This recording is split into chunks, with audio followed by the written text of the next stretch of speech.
نحمده ونصلي على رسوله الكريم. أما بعد، فأعوذ بالله من الشيطان الرجيم. بسم الله الرحمن الرحيم. وقال الله تبارك وتعالى في كلامه المجيد والفرقان الحميد: إنا أعطيناك الكوثر فصل لربك وانحر إن شانئك هو الأبتر. میرے بھائیوں، مسلمانوں کا ایمان ہے کہ دنیا میں رسول اللہ سے بہتر کسی کا مقام نہیں. آپ کا بھی یہی عقیدہ ہے.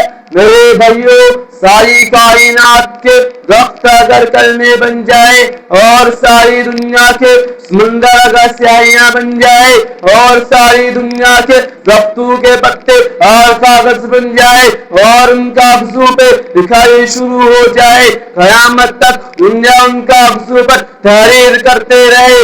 سمندر سیاہیوں سے خشک ہو سکتے ہیں، درختوں کی کلمیں ختم ہو سکتی ہے، کاغذوں پر لکھتے لکھتے کاغذ ختم ہو سکتے ہیں اور دنیا کے سارے کاتب پیغمبر کی شان تحریر کرتے کرتے تھک سکتے ہیں، لیکن نبی صلی اللہ علیہ وسلم کی شان مکمل نہیں ہو سکتی. میرے بھائیوں، قرآن پاک میں کئی سو آیات میں اللہ نے رسول اللہ کی شان بیان فرمائی ہے. میرے بھائیوں، حضور صلی اللہ علیہ وسلم کا درجہ کتنا بلند تھا. توجہ کرو، حضور صلی اللہ علیہ وسلم کے ذکر سے بہتر کسی کا ذکر نہیں. حضور صلی اللہ علیہ وسلم کی شان سے بہتر اسی کی شان نہیں. حضور صلی اللہ علیہ وسلم کے مرتبہ سے بہتر اسی کا مرتبہ نہیں. نبی صلی اللہ علیہ وسلم کے چہرے سے بہتر اسی کا چہرہ نہیں. نبی صلی اللہ علیہ وسلم کی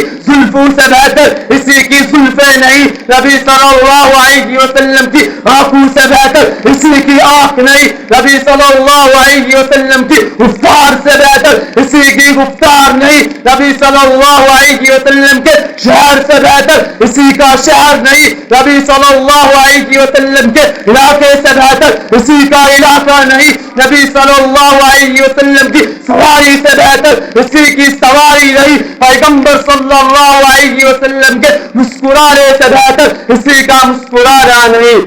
حتیٰ کہ نبی صلی اللہ علیہ وسلم اس رات میں آگے آج سب راتوں سے آ رہا. نبی صلی اللہ علیہ وسلم اس دن میں آیا، وہ دن دنوں سے آیا. نبی صلی اللہ علیہ وسلم اس مہینے میں آیا، وہ مہینہ مہینوں سے آیا. نبی صلی اللہ علیہ وسلم اس زمانے میں آیا، وہ زمانہ زمانوں سے آیا. حتیٰ کہ نبی صلی اللہ علیہ وسلم نے اس پتھر پہ قدم رکھا، وہ پتھر سب پتھروں سے آیا.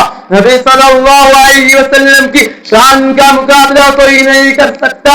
نبی بے مثال ہے. قرآن پاک میں اللہ نے اپنے نبی صلی اللہ علیہ وسلم کی شان مختلف انداز سے بیان کی ہے. قرآن نے کہا: اِنَّا أَعْطَيْنَاكَ الْكَوْثَرَ، اے پیغمبر ہم نے تجھے حوض کوثر عطا کیا. یہ آیات کا پتری، اس کا شان نزول کیا ہے کہ جب رسول اللہ کے حقیقی بیٹے ابراہیم نبی صلی اللہ علیہ وسلم کے ہاتھوں میں بیمار تھے، بیماری کی وجہ سے تڑپ رہے تھے اور نبی کی آنسو سے آنسو جاری تھے اور نبی اللہ کے راستے پر رو کر کہتے تھے کہ اللہ میرے دشمنوں کو 7 بیٹے دیے اور مجھے 2 بیٹے دیے، وہ بھی لے لیے، اب تیسرا بیٹا دیا، یہ بیمار ہے، اے اللہ میں تیرے دروازے پر حاضر ہوں، میرے بچے کو صحت عطا فرما.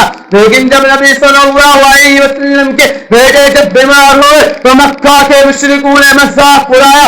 انہوں نے کہا کہ نبی صلی اللہ علیہ وسلم کا پہلے بھی کوئی بیٹا نہیں بچا، یہ بیٹا بھی بیمار ہے. اس آدمی کی اولاد نہ ہو، اس کو عربی ابتر کہتے ہیں. ابتر کا معنی ہے بے اولاد، یعنی اس آدمی کی اولاد نہ ہو، اس سے ابتر کہتے ہیں. لوگ کہتے تھے کہ محمد رسول اللہ کی اولاد نہیں ہے، یہ ابتر ہے، اس کی اولاد کوئی نہیں، اس کا لڑکا کوئی نہیں. اور جب ایک ہی لڑکا بچا وہ بھی بیمار ہو گئے، ابھی پریشان ہو گئے. اس پریشانی کو دور کرنے کے لیے قرآن کی آیات تھی. کیا کہا اللہ تعالیٰ نے؟ فرمایا: اِنَّا أَعْطَيْنَاكَ الْكَوْثَرَ، اے پیغمبر ہم نے تجھے کوثر صلح کیا فصلی لربک وانحر، اے پیغمبر تو اللہ کی نماز پڑھ اور قربانی کر، ان شانیک هو الابتر، اور جو تیرا دشمن ہوگا اس کی اولاد کوئی نہیں ہوگی. وآخر دعوانا الحمد للہ.